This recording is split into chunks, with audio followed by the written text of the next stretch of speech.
Olá, boa tarde, seja muito bem-vindo. Você confere agora as principais notícias do Brasil e do mundo desta segunda-feira. A primeira rodada de negociações entre Rússia e Ucrânia aconteceu hoje em Belarus, depois de uma forte resistência ucraniana e sanções em massa impostas à Rússia por potências ocidentais. Os presidentes dos dois países não estiveram presentes no encontro. Novas reuniões devem acontecer nos próximos dias.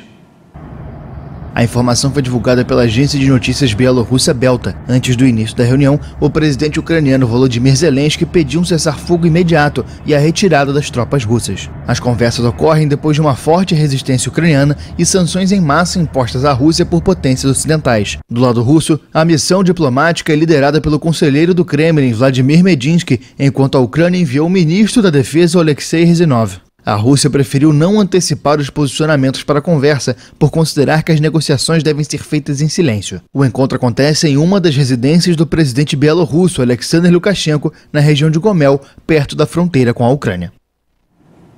E diante das sanções financeiras impostas pelos países ocidentais em resposta à invasão à Ucrânia, hoje a moeda russa teve uma queda recorde em relação ao dólar dos Estados Unidos. O rublo perdeu mais de 30% do seu valor. O colapso da moeda fez com que o Banco Central russo voltasse a implementar medidas de emergência nesta segunda-feira, incluindo um grande aumento nas taxas de juros de 9,5% para 20%. Nas maiores cidades russas, longas filas têm se formado na porta dos bancos, onde a população busca sacar recursos. Autoridades ucranianas afirmaram que a Rússia diminuiu um pouco o ritmo da ofensiva nesta segunda-feira, que é o 5º dia da invasão. A delegação da Ucrânia chegou nesta segunda ao local das conversas para exigir um cessar-fogo imediato e a retirada das tropas russas. A comitiva é liderada pelo ministro da Defesa, Alexei Reznikov, acompanhado pelo alto conselheiro da presidência, Mikhailo Podolyak. A alta comissária para os direitos humanos da ONU, Michelle Bachelet, afirmou que foram registradas mais de 100 mortes desde o início da invasão. Os ataques militares na Ucrânia colocam em risco incontáveis vidas. Entre a manhã de terça e a noite de domingo, registramos 406 vítimas civis, inclusive 102 mortos, 7 crianças e 304 feridos.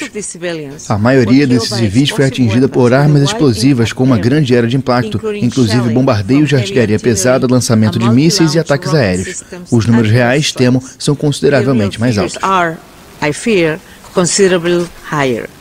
As declarações de Bachelet foram dadas no início da reunião anual do Conselho de Direitos Humanos da ONU, que começou com a aprovação de um debate urgente sobre o conflito. Muitos esperam que a Ucrânia, que apresentou a proposta, divulgue um projeto de resolução para investigar as violações de direitos por parte da Rússia no país. E uma reunião de emergência da Assembleia Geral das Nações Unidas, a ONU, está em andamento neste momento em Nova York para discutir a guerra na Ucrânia. O embaixador da Ucrânia na ONU, que foi o primeiro a se pronunciar, afirmou que 352 pessoas, incluindo crianças, foram mortas no conflito. Já o secretário-geral da ONU, Antônio Guterres, disse que o ataque à Ucrânia desafia a lei internacional e que medidas coletivas devem ser adotadas contra as ameaças à paz. O Itamaraty afirmou que pelo menos 80 brasileiros já deixaram a Ucrânia. Ainda constam cerca de 100 brasileiros registrados na lista da embaixada em Kiev, que continuam em solo ucraniano. O Ministério das Relações Exteriores afirmou que 80 brasileiros conseguiram ir para países fronteiriços, como Polônia e Romênia, com a ajuda da embaixada brasileira na capital ucraniana. Segundo o Itamaraty, um plano de contingência atualizado em janeiro deste ano prevê a possibilidade de resgate quando as condições permitirem. Na semana passada, o governo informou que a comunidade brasileira registrada na Ucrânia antes do conflito era estimada em aproximadamente 500 pessoas. O número de brasileiros que se registraram foi bem inferior. Ainda constam, segundo o Itamaraty, cerca de 100 brasileiros registrados na lista da Embaixada Brasileira em Kiev que continuam em solo ucraniano. O Grupo de Trabalho Brasileiros na Ucrânia e a Embaixada em Kiev seguem buscando localizar e contatar brasileiros ainda na Ucrânia com o apoio da Embaixada em Varsóvia. A intenção é verificar a situação pessoal de todos, condições de segurança nos locais onde estão abrigados e possibilidade de saída. A guerra na Ucrânia pode refletir em prejuízos ao produto interno bruto brasileiro. Segundo a Fundação Getúlio Vargas, o país tem a pior projeção de crescimento para este ano entre as nações da América Latina. O Brasil tem baixa perspectiva de crescimento econômico entre os países da América Latina para este ano. Essa foi a sondagem mais atual divulgada pela Fundação Getúlio Vargas. O cenário pode se agravar com a guerra na Ucrânia. A pesquisa ouviu 160 especialistas espalhados em 15 países diferentes. Caso a situação se mantenha, o conflito no leste europeu, iniciado na última semana, pode causar impacto direto no produto interno bruto do Brasil ao longo deste ano. Entre as consequências, a população estão a possibilidade de alta no preço dos alimentos, dos combustíveis e a instabilidade cambial.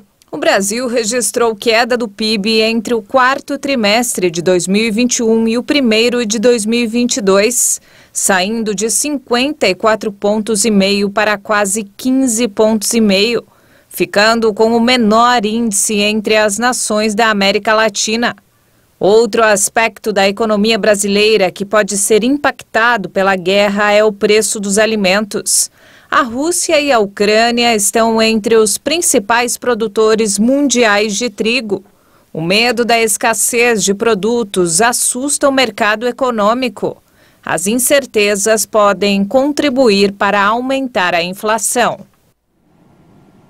Vamos mudar de assunto. O Corpo de Bombeiros do Rio de Janeiro encerrou neste domingo as buscas por vítimas no Morro da Oficina, em Petrópolis, na região serrana do estado.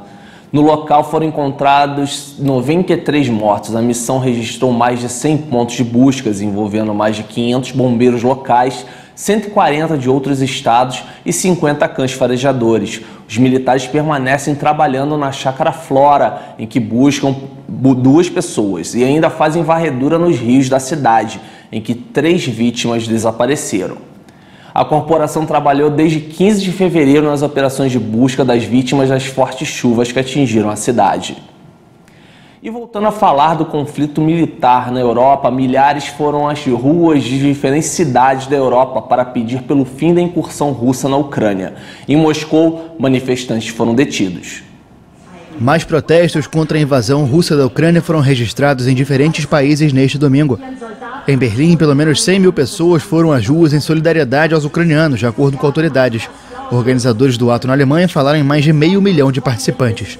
Reunidos em frente ao portão de Brandemburgo e ao Reichstag, o prédio da Câmara dos Deputados, os manifestantes carregavam bandeiras em amarelo e azul, as cores nacionais da Ucrânia. Em Paris, centenas de pessoas se reuniram na Praça Saint-Michel, no coração da capital francesa. Desde quinta-feira, quando começou a operação militar russa na Ucrânia, manifestações se multiplicaram em vários lugares do mundo. Em Roma, milhares também ocuparam as ruas com o azul e o amarelo da Ucrânia para pedir por paz no leste europeu. Na Rússia, mais de 2.000 manifestantes contrários à guerra foram detidos em diferentes cidades neste domingo. Desde que a incursão começou, mais de 5.000 manifestantes pacifistas foram presos. Eu me despeço por aqui, muito obrigado pela sua companhia. Não deixe de seguir a nossa programação e acompanhe nosso conteúdo também no YouTube. Acesse agora o canal Hit Notícias. Um ótimo dia para você, grande abraço e até a próxima.